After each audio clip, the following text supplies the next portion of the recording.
So, not a real big fan of these kind of things because everybody does things differently. Everybody has different pits. Everybody's pits respond differently. But in my opinion, there are some fundamentals and some ways that are universal across all of them. And I'm talking about fire management and good smoke. I think a lot of probably the biggest thing that I think people mistake, I wouldn't say that, even confuse, just that kind of stuff. You know what? First, this is just my way. This is how I've done it. This is how I've always done it. This is how I learned to do it, I guess you would call it, just by using them. I've used multitude of different pits. They've all been different, but there's always been a few things across. So by no means am I saying this is law, this is the way it should be done. I'm just hoping to give some insight on making fire management less daunting for some, because it doesn't have to be. I think one of the biggest things that people do that they shouldn't is mess with the dampers and your stacks. Those things, once they're dialed, yes, there's some variations when it comes to temperature. One day is a little bit hot, one day is cold, winter, summer. But for the most part, your pit is your pit, and you shouldn't really mess with those. I believe you should manage your fire. That's what's going to manage your temperature. That's just the way I've found to be the easiest, because you can play back and forth with your pit all day long. Opening the intake, closing the intake, opening the damper, closing the damper, and all you're doing is running the risk of not getting that good airflow in your fire and getting that nasty smoke, And by nasty smoke, I mean that stuff that billows out. When you see smoke blasting out of your lid, out of your doors, rolling out of your stack, that it looks cool as shit. Not even gonna deny, but you don't want that on your food. I don't want that on my food. Hey, maybe that may be some people's thing. It is not my thing. That shit is nasty. So you want clean, nice roll of smoke. It should be a steady stream. You shouldn't see variations. It shouldn't be puffing. It shouldn't be anything. If it's puffing, you don't have enough airflow. That's lack of oxygen. That's creating creosote. That stuff is laying on your food. So airflow is your most important friend when it comes to fire management. And that is why I believe a lot of the times you don't get that smoke flavor with pellet grills. Your fan is providing that airflow. It's pushing everything through super fast. Well, we don't want it to go that fast, but we want it to be a consistent flow. And we want that smoke to be able to hit that food. We want that food to grab it. We want your rub to grab your smoke as it passes across your meat. So I figured, you know what? I'll just show how I handle things. I use very little charcoal, and it's basically just my starting point. That's it. I use as little as possible, because if you find yourself a wood guy, you can get some oak for pretty cheap. Now, when I moved here in Las Vegas, I moved here from Las Vegas, for those who don't know, and I had a place I could get wood. It wasn't exactly the cheapest, but it was available. It was post oak. The stuff was awesome. So I was going through that. It was cheaper than charcoal. Now, when I moved here, I'm in Missouri now, and I got hooked up with a guy that always has seasoned oak. He actually supplies a lot of the barbecue restaurants around here, so it's good wood, and I knew it was good wood. And I got I got the name. I found the name a couple places, and then I was actually given the name by some of the guys that barbecue around here. And I'm like, hey, if this is the name that keeps coming up, and these guys are using it, it's good enough for me, a hack in my backyard. So, and I can get a face cord for about $100. So, I mean, it lasts a long time. I mean, this is only every few months, you know, 3 months, maybe 4, just depending on how much how much I use it. And I'm cooking out here almost every day. So for an average person that doesn't cook every day out here, it'll last a long time.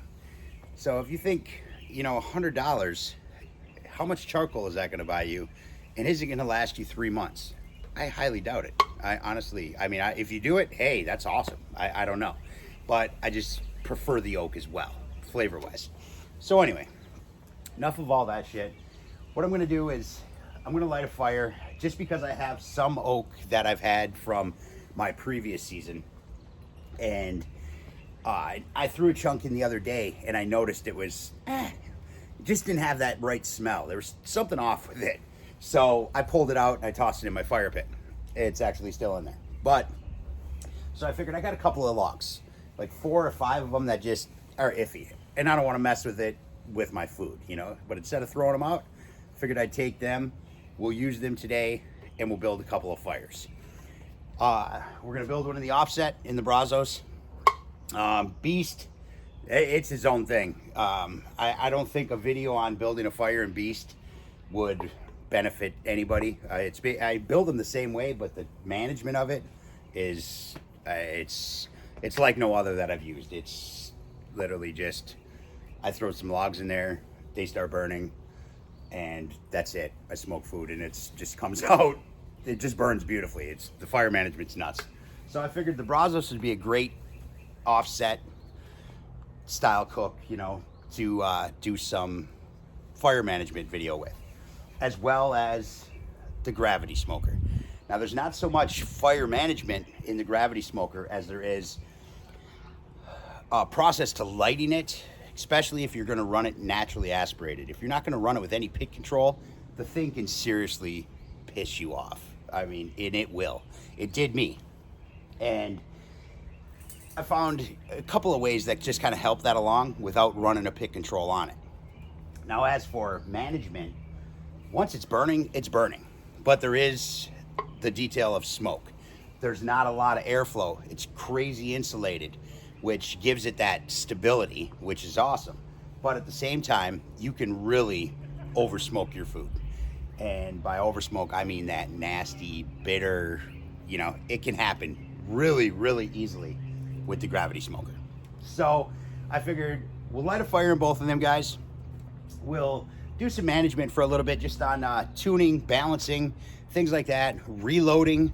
Because a lot of people overshoot. You know, they throw a whole bunch of wood in, they get a nice fire, and then they figure we're just going to choke some things off, and that way I don't have to come out here and deal with my fire. I got a big fire in there, I got a lot of wood burning, but you're just fighting yourself. You're just going to fight yourself. You're going to spend all your time of temps going up, temps going down, choking out your fire, producing bad smoke, all that other good stuff.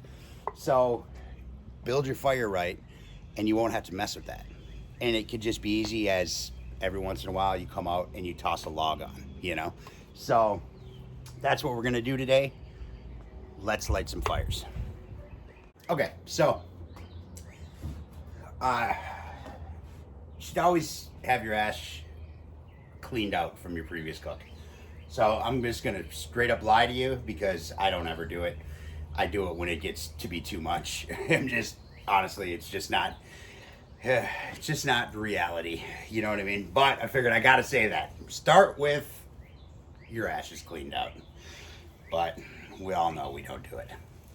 Even though it's better for your grills, I know, acidity, you know, ash will cause them to rust, blah, blah, blah, blah. So anyway, I cleaned my hash out. So I got both of them out. I emptied the ashtray on this guy, and I emptied it out here. So what we're gonna do, let me throw in my tray.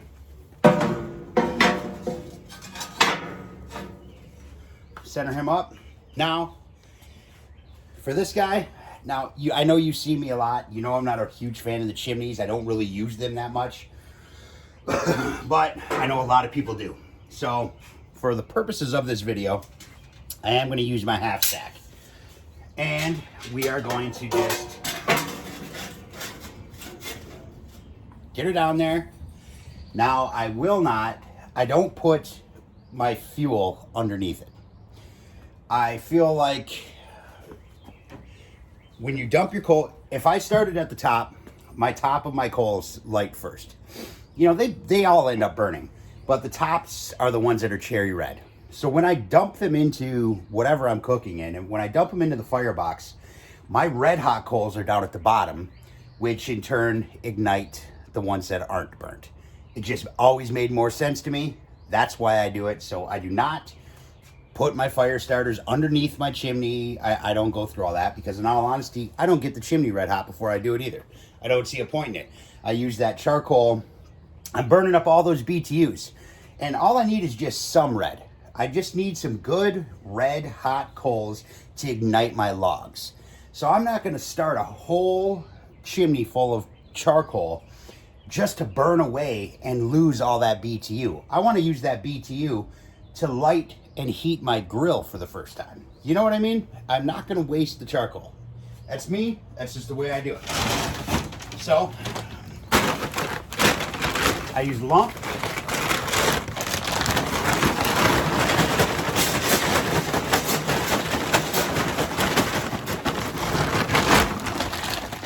So that's what we're going to do. Got a nice half stack of lump in here, just like so. And I'm going to grab my tumbleweeds. I really hate to say, but the Persuader is down today. I didn't realize I had no more tanks. So no Persuader. I'm just going to stuff one underneath the coal, kind of wedge it in the middle of something. Same thing on the other side. Just like that. And let me get Persuader's useless cousin out here and light these guys off. Oh, the little lighter that could. How cute. All right. Now I'm just going to let them burn 5 minutes or so, 10 minutes, just until I know I have a couple of good red hot coals. Then I can dump them in, give it a few minutes just till I see a nice bed when I know a log is going to ignite. So, and my first log, I always go around. Here, I'll come over here I got to haul some more wood around, which I'm actually going to have my son do here shortly. But when you're looking at say you got your splits here, okay? Now, this one right here is heavy. I can feel it's heavy. This one right here, on the other hand, is super dry because it's very, very light. So what I do know about this split right here is it's going to catch fire quick. It's going to burn quick, and it's going to burn hot, but it's going to catch real quick. And this is what I'm looking for two times. When I'm first starting my fire, because, you know, we're all ready to cook our meat. And secondly, if I need, say I was slacking on my fire management, you know, I got busy, got a little tied up, I missed loading a split in, I need to gain 10 degrees quick because it's going downhill. These are the guys I toss on. I don't have to wait for them to catch so much because when I toss them on there, they're not going to produce that dirty smoke as badly. And they catch super quick and burn hot. They burn up quick, but you'll get your temp. You will recover quickly with these light splits. So we're going to take this guy right over because we're going to use him first. And then for my second, I usually use 2 splits to light the fire. One, ignition, BTUs, get it ripping. And then my second one, I usually try to pick a nice dense one because I have a few more minutes now. I've saved a lot of time not waiting for my chimney to burn down. I saved a lot of time using the dry split. And I can toss on one of them dense ones and it'll have enough time to burn that, you know, to catch, just to kind of get a nice burn going where I'm not throwing dirty smoke in my fire or in my pit or anything like that. You know what I mean? So that's what I'm doing there. I always have firebox door open, chamber door open, stack wide open, and I keep my door open when I'm initially lighting the fire. Always do. The door, probably not necessary, but when I'm lighting a fire and I get it going, I still don't want that dirty smoke going in my chamber, coating the inside of my grill, all that other stuff when I'm first lighting the fire either. So might as well just leave the door open. Keeps that airflow going. You know you have airflow, you got draw, because that's how the pits work in the first place. So you're pulling in, you're pulling through, your fire just lights quicker, you know? So, and then you don't have to worry about dirty smoke. So we're gonna let this guy get rolling, make some red. We're gonna go over here to the gravity. I'm gonna get you guys down and try to get you guys in here a little bit. There we go. So now you won't have this unless you've done it yourself. This is just something I added just so I don't have to drain my charcoal out, all that other good stuff, you know? So I do never top off by lighting like this. I light from the bottom right off the bat. I never fill up my chamber. I don't ever top my charcoal off until I have a good fire, especially on this thing. This thing needs massive airflow to get going. Otherwise, you will spend your entire morning getting this pit up to temp, man. Seriously, it will make you call it names. It will do everything. So what I found, the best way to do this is, for one, of course, open down here. Secondly, open your top. Keep that wide open. Open your stack and open your pit door. Like so. That way you have full airflow running everywhere. It's the only way that you won't spend half your life lighting this pit to temp. So let's get you back down here. I already have charcoal in there. Always make sure you give your grate a wrap. Make sure it's all settled down. All the ash is gone, so you got good airflow going through. Again, a couple of tumbleweeds. I try to use big ones in there. That's why I put that big basket down there. I always use two. Literally, the box of tumbleweeds is $4. So I know two are gonna burn enough to get my pit lit without a problem. Because the amount of charcoal and the amount of time I'm gonna use trying to get my pit length, because I wanted to save 50 cents, is way less than just burning two of these guys right off the bat. Again, my opinion. So, all right, so I'm gonna let this guy burn. I'm gonna keep everything open and we're gonna get some fires lit. Okay, so check it out. We got a nice little basket. Got about 5 or 6 that are nice glowing red. That's what I like to see. Now this guy, you want to close that when you dump your charcoal in, because if it gets a little buck wild, it all ends up out on the floor and all sorts of other good stuff. So I like to just close the door for a minute.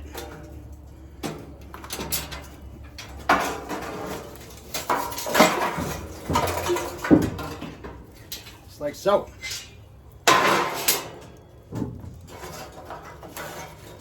Put them together. Get myself a nice bed for my log.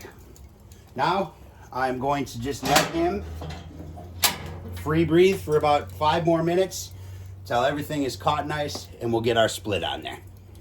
Okay, so now we see we got some flame, we got some glow. How I like to just check, you see how some of these are ashed over? It's like, are those just burnt or are they hot? It's stupid, but the simple way that I test to see if I'm ready to toss a split on is to just blow on it. Once I stop blowing, if I have flame, I know the shit's hot enough, you know? And it ignited. I know we're good to go. So, we're gonna take our nice dry split. My firebox breathes this way. I wanna keep airflow. So I am going to put this split right like that, the direction of my airflow. I want that airflow to pass around it, through it, so the flames wrap it. See, that split is already catching on fire. So I'm just gonna give this a couple minutes before we close anything up.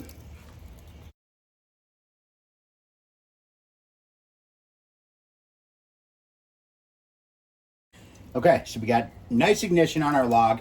You can smell the smoke that's coming off it. Isn't too heavy. It doesn't burn your nostrils. You know, it's like, do I want to, if you could stand by it and breathe it a little bit and it's not putrid, hey man, I'd eat it. You know what I mean? That's what I go by. So now we are starting our fire base. We had very little charcoal. We're actually creating a ton of BTU right now. We don't need a whole half bag of charcoal.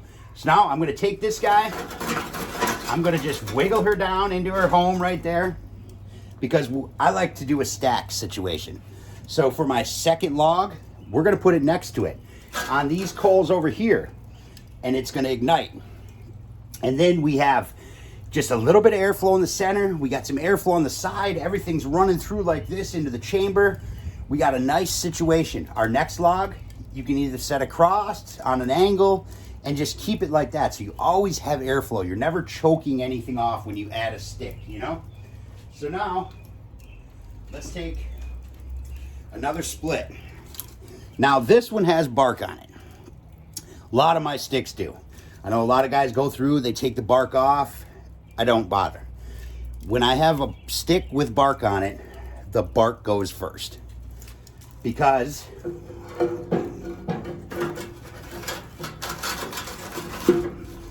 just like that. So now, even when I'm cooking, if I add a stick, I don't close my firebox lid until I see ignition on that stick. So, because if I close it right now, it's just gonna take longer. You still have, if you have a decent pit, I know with some pits that, you know, aren't quite, you know, made of 1/4 inch steel and all that other good stuff, you can lose a little temperature. But in my opinion, it's worth it to avoid this stuff. You see that white smoke right there? You see this stuff? You can smell it. It burns your nose. I don't want to eat that. You know what I mean? So by leaving the firebox door open, waiting for ignition, you're avoiding that going into your cook chamber. Yeah, you may fluctuate a few degrees. You know, it may come down 5 degrees, may come down 10 degrees, depending on what the radiant's going on in there, you know, with your metal, but you're not getting that nasty smoke, you know? So now with this pit right here, I've noticed I can have the door open and it doesn't matter. Or even with Beast, I could actually stay at temp with the doors open on that thing. But it's just because the steel is retaining so much heat. And by the time that log ignites, it's not really making much of a difference. So I always leave my door open. This is just like if I'm adding a stick in the middle of a cook. Because see all this stuff? That I do not want to eat. And that is that thing smoking right now. I'm burning off that bark. Once the outer layer of that bark gets burnt, it's just flavor after that. You're not going to taste that. It's not going to just continuously, you know, be nasty. Once it's ignited, once it's dried out, you're good to go. See, we're already getting some flame. We're already getting some ignition on that second log right there. And that wasn't a dried out. I mean, it's seasoned, it's dried out, but it wasn't like our first one, you know? So, and this is just the base of our fire. Now, once we have our fire built and we have a firebox full of red coals and burnt log and stuff like that, this happens even faster and even easier. Just adding a stick in, you know, you could probably count to 45 and you'll have ignition. So that's why when you see a dip, when you see your pit going down 5 degrees, that's when I add a log. I mean, your temp is always gonna go like this. I mean, to a certain point, it is. Your temp gauge may not be reading that, but it will. If you see a 5 degree, that's why I trust the analog gauges. The electronic thermostats our thermometers they're awesome. I mean, I'm not gonna lie, but they give you it's almost like anxiety. You know what I mean? Because you're seeing them digital numbers react so quickly, and you're like, oh shit, my pit's dropping, or oh, I'm overshooting. Oh, these things are a lot less finicky. And if I see it that it's gone down 5 degrees or so, I know it's gone down 5 degrees. It's not just a, happenstance of something that happened. Some meat dropped some extra juice or whatever it may be, and you're not obsessing over it so much. So when I see that, I toss a log on. That way, you're not trying to recover so much temperature. Sure, when you toss that log on, after you keep the firebox door open a little bit, it's going to ignite, all that other good stuff. You may come up a little bit higher than your set point where you want it, but it's going to plateau and it's going to even out. And then you're not messing with your intakes. You're not messing with your exhaust stacks. You're not messing with any of that stuff. You're using the fire to manage the temperature in the pit. And to me, it's just the smartest way to do it. Otherwise, you will chase yourself in circles, messing with your intakes and your stacks. And all you're doing is playing with proverbial fire. You know what I mean? Because you're just going to create a nasty fire. So, see now? All that smoke that was burning, that was white. Yes, we are getting a ton of smoke right now, but look at it. It's blue. It's not thick. It's transparent almost. And it smells like you just want to lick it. You know what I'm saying? So we are good to go. Now, I'm going to shut my barrel lid. My stack. She's full throttle over there. And I am going to close my firebox door. Now we can watch our boy rise over here. I'm gonna leave this open right here just until I get close to temp. Once I see the pit catching them BTUs, all that steel's heating up, I want to keep that fire ripping. I want to get all that steel heated up as quickly as I possibly can, and then we will close our firebox door and get a good gauge on things. I never want to shut my exhaust stack. I try to avoid it at all costs because that's letting that nasty smoke out. It's letting all the smoke out. So I like to make sure that that thing is always breathing. Now down here on your intake, if you got to make some fine tunings, which you will.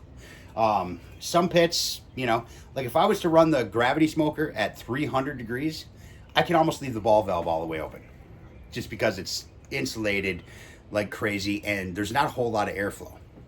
So I can do that. Some pits are like that. This one, I found about 3/4 and I can pretty much even that thing right out and it just stays there.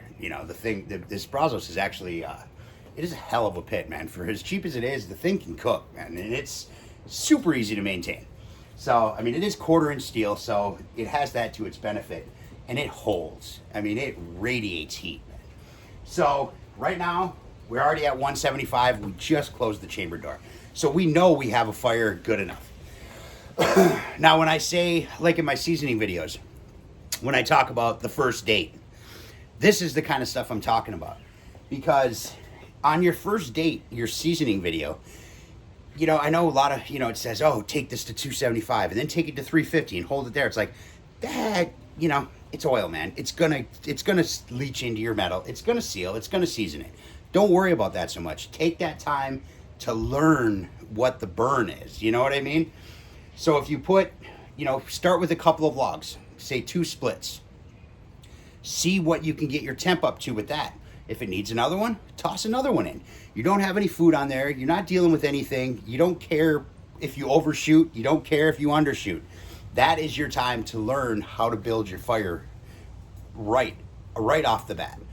So like with this thing, what I learned in my first date when I was seasoning it is 2 splits and the charcoal for the BTUs right off the bat. Those 2 splits, they'll get me to my smoke point, man. They'll get me to 250, 275. And after that, it is nothing but maintaining it. I already have that base set. I already have that temp base set. I already have our fire base set. And all I got to do is toss in a split every once in a while when I see the temp coming down just a little bit. And it's like, all right, toss a split in, keep the fire door open. As soon as it ignites, I got a nice clean burn, close the fire door lid. You never have to touch your dampers at all. So it's a good way to learn the fire management, in my opinion. Like I said, you know, I'm not a professional. I've done this quite a long time. I cook in my backyard all the time. You know, I'm not a competition guy. I'm not anything, but I've cooked on a lot of different pits, and when you're, you know, switching them out all the time, and, you know, you constantly trying to learn different pits, trying to learn where their stacks need to be, where their intakes need to be, things like that, it gets kind of irritating, honestly. So that's why I figured it's best to learn my fire and let the fire be the guide on the temperature. Get your pit set, it knows where it is, and just feed your fire when you need to feed your fire. So right now, those 2 splits have got us to, as we've been talking, 5 minutes. Well, I don't know, sometimes I get rambling. Could have been 10, but we are pulling right up to the 250 mark. So now, I know we got enough BTUs in there because it heated up that fast. So now I'm gonna shut my door. I am gonna keep it wide open for right now, just to see what the response is going to be from me shutting that door. I mean, I know it's not gonna be none, but I'm just saying in reference for other people's pits, I'm gonna keep the intakes wide open, just so I can see how, oh, I gotta tighten this up. How fast is this thing gonna keep climbing? Or how much did I just slow it down by closing that door? You feel me? So we just crept past 250 now after closing that door, and it's going up pretty quickly, so I know I am safe to slide her down. So I'm gonna take her to about the half mark, a little bit more. Just like that. And I'm going to just check my gauge in a couple of minutes. If I notice it balancing, plateauing, climbing, you know, you can adjust accordingly. Then that way you know when you have a strong fire burning where your intake needs to be, and, you know, of course your exhaust is open. Then that way you have your reference point. You know what has to happen. So now all you need to do is maintain the fire now, you know? So, all right, over to this gravity real quick. I can hear it snap, crackle, popping. It stopped smoking, and I know you can't see it, but you can see the heat coming out of there. You know the thing is rolling. So if I look down in there, I don't know how well you can see it. You can see the glow. That bottom base, it's roaring. So I know I have a good burn. And I know that there's some serious red coals down in the bottom of that thing. But I've been fooled by this thing before. So now that I see that that's there, I'm still gonna give it 5 more minutes, because once you close this thing down, man, unless you have pit control or bust out the blower and stick it on the end of that ball valve, you will fight this thing tooth and nail to get it to temp. But once it's there for life, man. The thing will cook. So I'm gonna let this go for about 5 more minutes because I know it's burning, and I'm gonna just keep an eye on my thing. See, now our gauge hasn't moved. I actually dropped down 2 degrees. So now I know I choked it off a little too much, because I know that this thing, oh shit, burnt myself, is about 3/4, like I was saying. About 3/4 I can hold. So now she's probably gonna climb right in between here. It's gonna be right around the 260 mark. I'm cool with that. I'm totally cool with that. I like to smoke between 250, 275. I like to keep 275 at my high end, 250 at my low end. That's my margin, you know? Those few different degrees aren't gonna make any difference at all. So I'm gonna just let this go. I notice my smoke is still just a little bit thick. So before I would put food on it, I wanna make sure I have a good balance on my gauge. It's not moving, it's not going up, it's not going down. And then I know I have a nice clean fire burning too. So, all right, we'll be back. All right, so we have ignition. See what 5 minutes did? We have full rager in there right now. I'm still not gonna top it off with charcoal.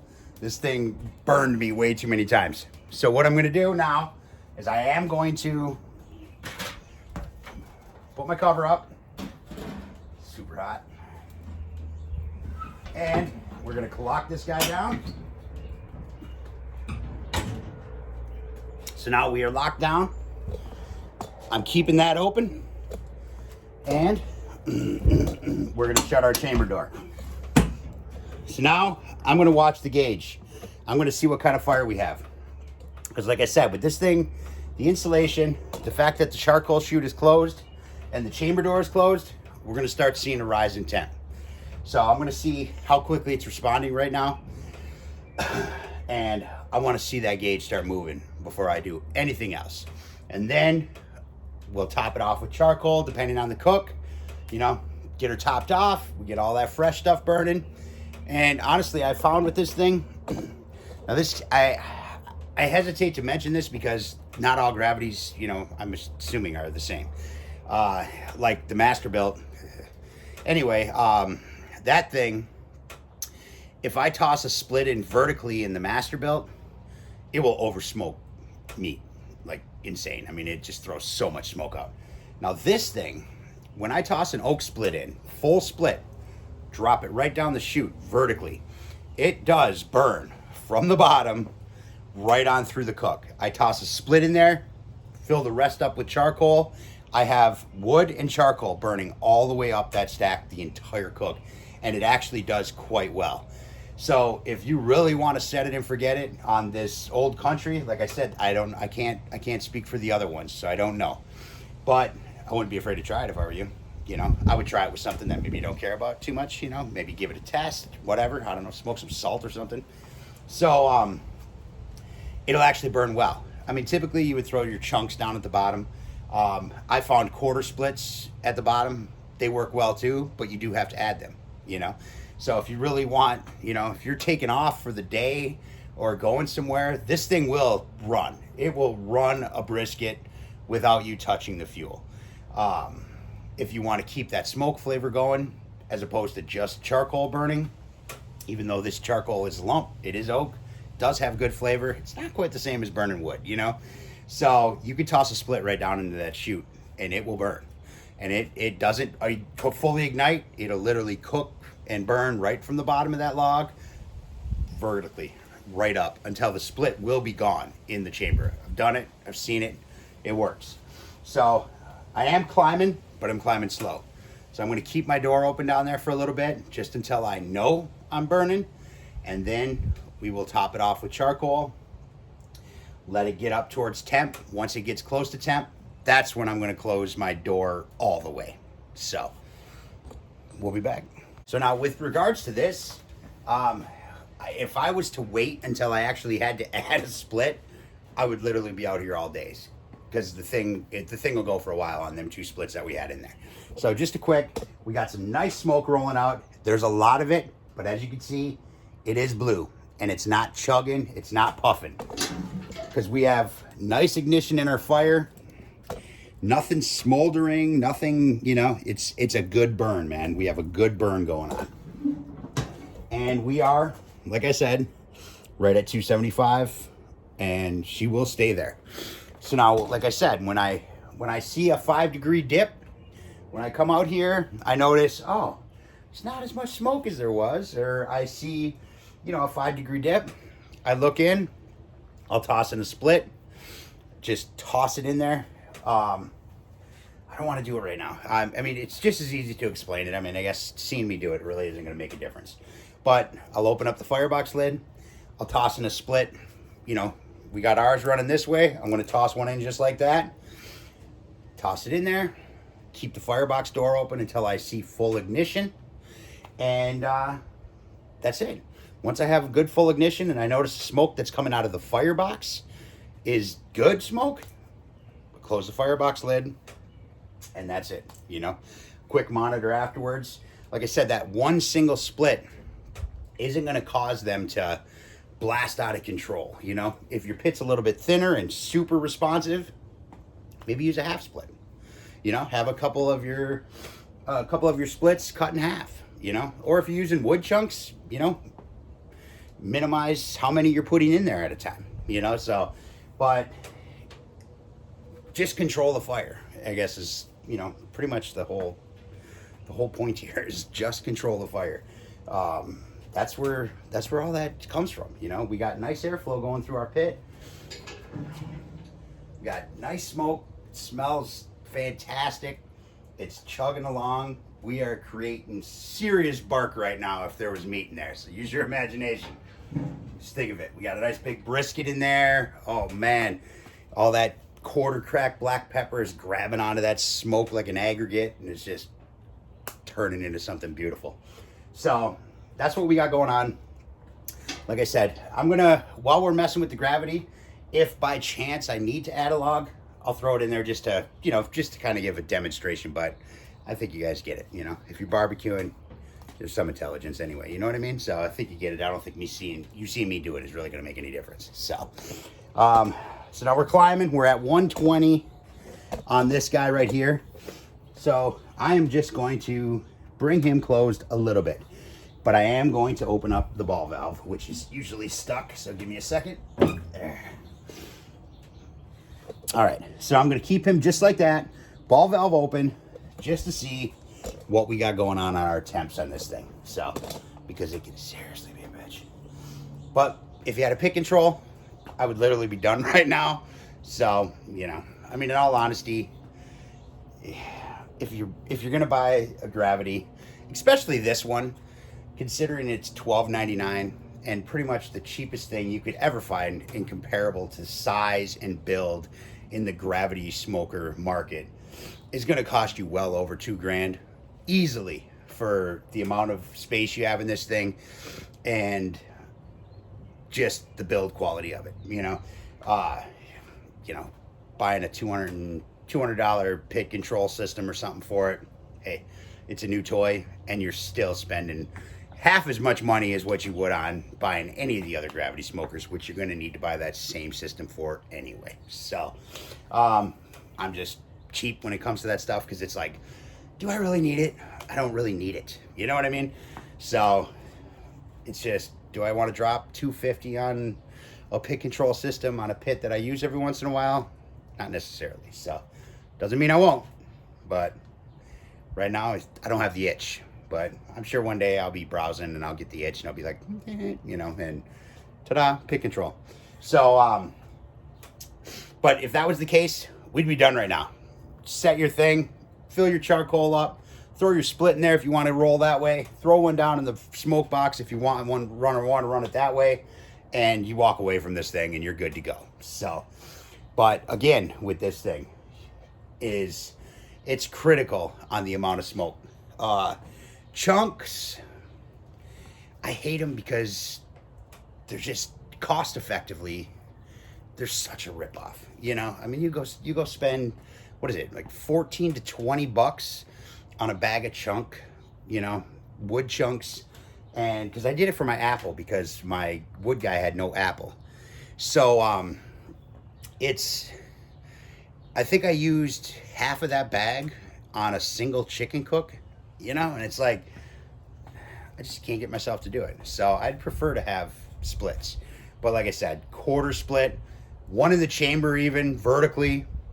I think it's the best way to go on this. Unless, you know, you like pissing away money on wood chunks and just keep tossing them in. But they burn up quickly too. So, you know, you got a gravity pit for the sake of, you know, the way they smoke their food, the fact that they're low maintenance when you're cooking.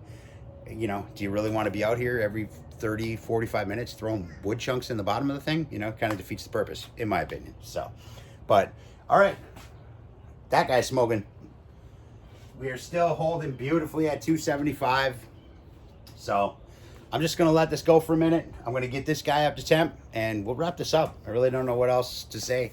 It's more so, you know, just building the fire and, you know, producing something that just looks good and smells good. You know what I mean? So, I'll be back. Right. We are at 225 on this guy here. I closed the door. So now, what I'm going to do is I'm going to add my flavor. Now, like I said, you can toss a couple down in the stack down there. If that's what you want to do. You just toss them right in the pan, right down there in the bottom bin. You're good to go. But like I said, this guy, it's a lot more fun to just take this and then fill it up with coal. I'm not going to fill it up with coal because I don't need it to burn that long today. And I want to actually clean some things out, so I don't want to fill it up with charcoal. But you would just throw your split down there, add your charcoal, and you're smoking. Close this guy back up and call it a day. That's it. So she's locked down. Now we're ready for the day. Ready to put some meat on. Give that about 5 minutes till you see you got some nice clean smoke burning out. That means you know that log heated up. Just gotta figure, you know, it's always good to warm your logs, that kind of stuff, you know. So a lot of times you could put logs up here, you know, you take your split, throw it right up here on the warmer. When the logs are warm, they just ignite quicker, you know, so you get a good clean burn much faster. But when it's 90 degrees out, it's really not going to make much of a difference, in my opinion. So, but once I know that that's all warmed up in there, and I know that this guy is burning real good, I'm going to see it coming out of the stack. I already see it starting to take right now. And once that stuff's good to go, watch your temp. I'm about 25 degrees below my temp because I know that the log's going to light in there. I know that any extra charcoal I put in there, it's going to make a difference. So I just want to make sure everything is burning, make sure I don't overshoot like crazy, because the last thing you want to do in a gravity smoker is have to choke out your fire, because you will ruin whatever's in there unless you love eating that shit. And I don't know anybody that does, because it will create some dirty, dirty, dirty smoke. So not the good dirty. But other than that, that's it. All right, guys. So like I was saying, that's pretty much it. I think so. Just in closing, one thing I just like to add is your speed. It's a great way to monitor what's going on in your firebox without actually opening your firebox. If you see good flow, I mean, it's throwing that stuff. You see that stuff channeling out quickly, you know you have good airflow going in your fire. You know you have a good fire burning. Now, if you see it slowing down, not necessarily getting thick, I mean, that's indication as well. But if you see it just kind of, you know, just coming out, or just coming out nice and slow, that means your fire is snuffing out. You don't have enough airflow. So for one, open up your intake a little bit more. But secondly, open your firebox up. Just open the lid right on it. Let it suck in some oxygen. Let those logs recatch. It should only take a minute, you know, 2 minutes max. And everything will be burning nice and good again.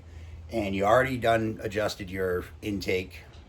Close your firebox lid and then keep an eye on it from there. So, but you should always have a good throw of smoke.